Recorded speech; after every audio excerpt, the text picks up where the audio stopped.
खाकी वर्दी पहने हुआ एक पुलिसकर्मी जब खुद को इसमें महसूस करता है तो उसको लगता है कि उस पर जिम्मेदारी है, और जब जिम्मेदारी हो किसी को न्याय दिलाने की और एक पुलिसकर्मी सच्ची ईमानदारी के साथ अगर ठान ले कि उसे इसको न्याय दिलाना है तो वो दिला भी सकता है। ऐसी एक मिसाल पेश की है SHO धीरेंद्र सिंह ने। दरअसल इस पूरे मामले का घटनाक्रम क्या था, कैसे मिसाल पेश की, ये आपको बता दें।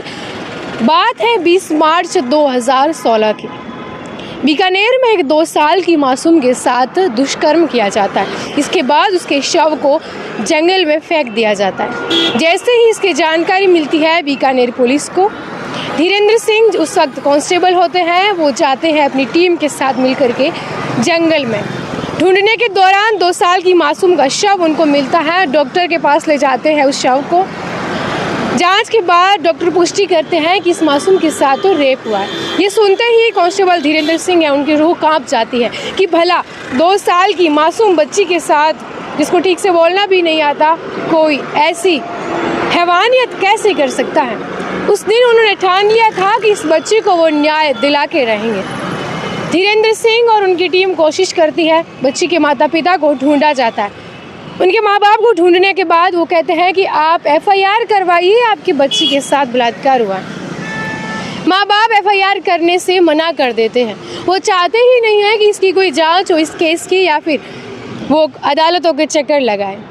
बहुत रिक्वेस्ट करते हैं, फिर भी उनके माँ बाप है वो FIR करवाने के लिए तैयार नहीं होते हैं। उसके बाद खुद परिवादी बनकर धीरेंद्र सिंह थाने में FIR दर्ज करते हैं। आरोपी छोटूलाल जाट को गिरफ्तार कर लिया जाता है ढूंढने के बाद, जो कि इस दुष्कर्म का मुख्य आरोपी होता है। इसके बाद अदालत के अंदर उनको सबूत और उसके साथ ही बच्ची के माँ बाप की ज़रूरत पड़ती है इस केस को आगे बढ़ाने के लिए और आरोपी को सज़ा दिलाने के लिए। जब धीरेंद्र सिंह फिर उनकी बच्ची की माँ से मुलाकात करते हैं, उसको फिर ढूंढते हैं, तो इसके बाद वो मना कर देती है। उसको समझाते हैं कि आपकी ये बेटी, आप उसकी माँ, आप प्लीज़ अदालत में चल कर के आप बोलिए, इस केस को आप लड़िए। लेकिन वो कोर्ट कचहरी के इन चक्करों में नहीं पड़ना चाहती हैं और बिल्कुल भी उनका साथ नहीं देती है। जब माँ बाप ही पुलिस का साथ नहीं दे तो पुलिस से भी फिर क्या उम्मीद लगा सकते हैं। अक्सर होता है कि घर वाले जब किसी के साथ ऐसा हो जाता है तो पूरी जी जान लगा देते हैं कि, और वो चाहते हैं कि पुलिस उनका ईमानदारी के साथ दे और उनको किसी भी केस में सफलता मिले। लेकिन जब माँ बाप ही मुकर जाए इस चीज़ से तो ऑप्शन रहता है कि इसको पुलिस को ही कुछ करना है, और ऐसे मामलों में पुलिस फिर ढीली पड़ जाती है क्योंकि वो भी ज़्यादा कुछ नहीं कर पाती है। लेकिन उस टाइम के कांस्टेबल धीरेंद्र सिंह का जज्बा ऐसा था कि नहीं, ये बहुत गलत हुआ है, 2 साल की इस मासूम को न्याय दिलाना मेरी जिम्मेदारी है। फिर से परिवादी बन करके वो एक थाने में FIR करवाना, उस बच्ची का केस लड़ना, और आखिरकार कुछ ही दिन पहले उस आरोपी छोटूलाल जाट को उम्र कैद की सज़ा हुई है। ये वर्दी की एक मिसाल देश के लिए पेश करते हैं। अभी SHO बन चुके हैं धीरेंद्र सिंह, और वो ये भी बताते हैं कि कई बार जब वो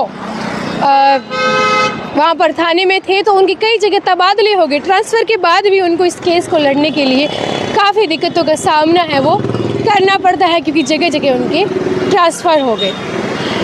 धीरेंद्र सिंह की तारीफ हर कोई कर रहा है, जो भी पुलिस के अधिकारी है। धीरेंद्र सिंह के इस कारनामे का हर कोई तारीफ कर रहा है।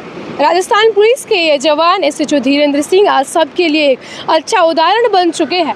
उन्होंने ये साफ तौर पर ये जाहिर कर दिया कि अगर आप चाहो तो किसी को भी न्याय दिलाने के लिए दिला सकते हो। कानून की इस लड़ाई और पुलिस के पद पर होते हुए आप चाहो तो कर सकते हो। और 2016 की ये घटना 2024 में इन्होंने उस बच्ची को, 2 साल की बच्ची को ये न्याय दिला के रहे, इसकी हर कोई तारीफ़ कर रहा है। पुलिस महकमे में चाहे बड़े अधिकारी भी क्यों ना हो, वो भी धीरेंद्र सिंह की इस साहसिक कार्य की बहुत तारीफ़ कर रहे हैं। और ये सबके लिए एक अच्छी बात है कि एक पुलिसकर्मी ने जो ठाना न्याय दिलाने के लिए खुद एक परिवादी बन करके उसके लिए, यानी कि उसके एक परिजन बन करके उस मासूम के लिए वो लंबी लड़ाई लड़े और आखिरकार आरोपी को आजीवन कारावास की सज़ा है वो दे दी। वीडियो कैसी लगी ज़रूर बताइए। धन्यवाद।